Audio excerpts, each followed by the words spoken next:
Good morning, boys and girls. Happy Wednesday. Today we are going to be looking at chapter 2, which is titled Akando and Aponi, the Gatherers.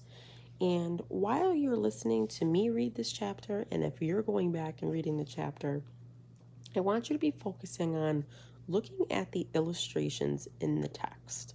So remember, the illustrations are the pictures that you're going to be seeing. I want you to remember that authors use these illustrations to help create a mood of a story and give the reader more information about the setting, where and when it's taking place, and the characters. Remember, the mood is the feeling you're getting as you are the reader. Okay? What are you feeling as you're reading the story? Do you feel sadness? Do you feel happiness? Do you feel joy? Do you feel like a gloom and a doom? Okay, how are you feeling as you are reading the story? That is the mood. All right, let's get right into our story. Chapter 2, Akando and Aponi, the Gatherers. I stared up at the blue sky and squinted. It was hot. There was not a cloud in the sky, even though the leaves on the trees were now changing to splendid colors that made me stop and stare. The intense heat of the sun still lingered. I stood for a moment and rested my tired feet. I could tell that the heat of the day would soon be replaced by an explosive thunderstorm. I glanced back toward our village, but it was now almost completely out of sight. I couldn't see the roofs of the houses and storage rooms, nor the smoke rising up from each family hearth. I could, however, still see our chief's home. I could also still glimpse the ceremonial buildings that sat upon the large mounds that my people constructed. Make sure that we're taking our time with these illustrations. How do they help me figure out characters and setting and my mood? Mood of the story, how you feel when you're reading. You can look at the caption. It tells me a pony looks back toward the village, her village.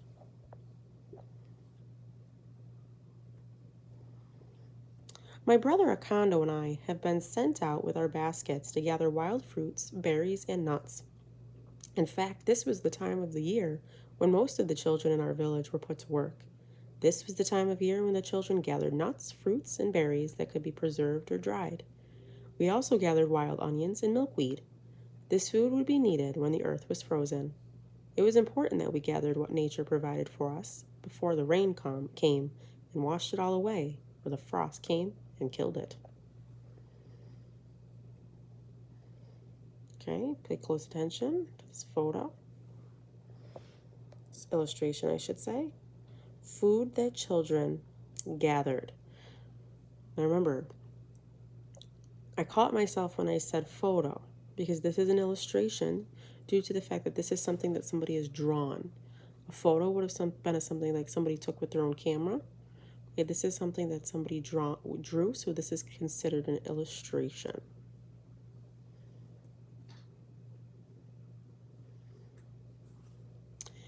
The crops that we grew, sunflowers, corn, squash, and tobacco, were also being harvested. Some of the older children were busily helping in the fields. Only the shamans were allowed to gather tobacco and the roots and bark that were used for medicine.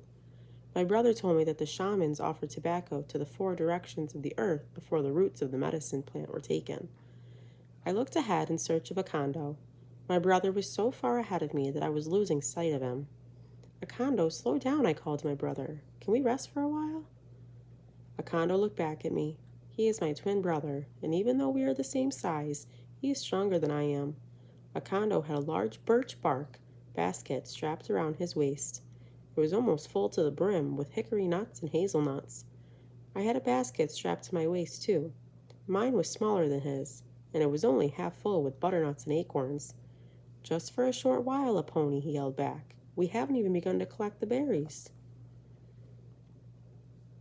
Okay, next illustration. You can see it tells us Aponi calls to Akando to wait.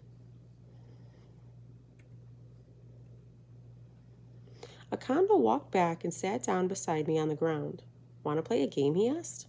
Yes. What game? I replied eagerly. We'll play a guessing game, Akando replied. Now turn away until I say you can look. Akando was very bossy, but I loved him. He always stuck up for me when some of the children in the village teased me. Okay, ready, said Akando. I turned around to see that 3 large autumnal oak leaves had been placed on the ground. Akando had placed a stone under one of them, and I had to guess which one. I only had one guess. We would do this 3 times. Then we would switch, and Akando would have to guess. He always beat me. The one in the middle, I said hopefully. Wrong, exclaimed Akando. It's the one on the left, he said as he lifted up the leaf to reveal the stone. My next guess was also wrong, but my third and final guess was correct. Akando and Aponi play a guessing game. There they are, and visualize what they're doing. Now it's your turn, I said. As always, Akando beat me. He got 2 out of 3 guesses right. Okay, let's go, he said, urging me on. The sooner we gather all that we can, the sooner we can return home. I guess, I said, but I continued to sit on the ground. Later on, if you like, I will show you how to beat me in the guessing game, Akando offered, trying to spur me on. It worked. Really, I asked, jumping to my feet and picking up my basket. Really, Akando replied, but first you have to fill that basket. Okay, I said, smiling at him. Then I grabbed my brother's hand and walked with him beneath the canopy of red, gold, and copper-colored leaves. Akando and Aponi walk hand in hand to collect more food. Okay, that is the end of chapter 2. Boys and girls, I want you to make sure that you're going next into your Google form, and you're going to have some questions, some comprehension questions, meaning questions that have to do with the story. So please go back into your text when you're answering them, and you're also going to get some questions that have to do with all the illustrations that you've been seeing.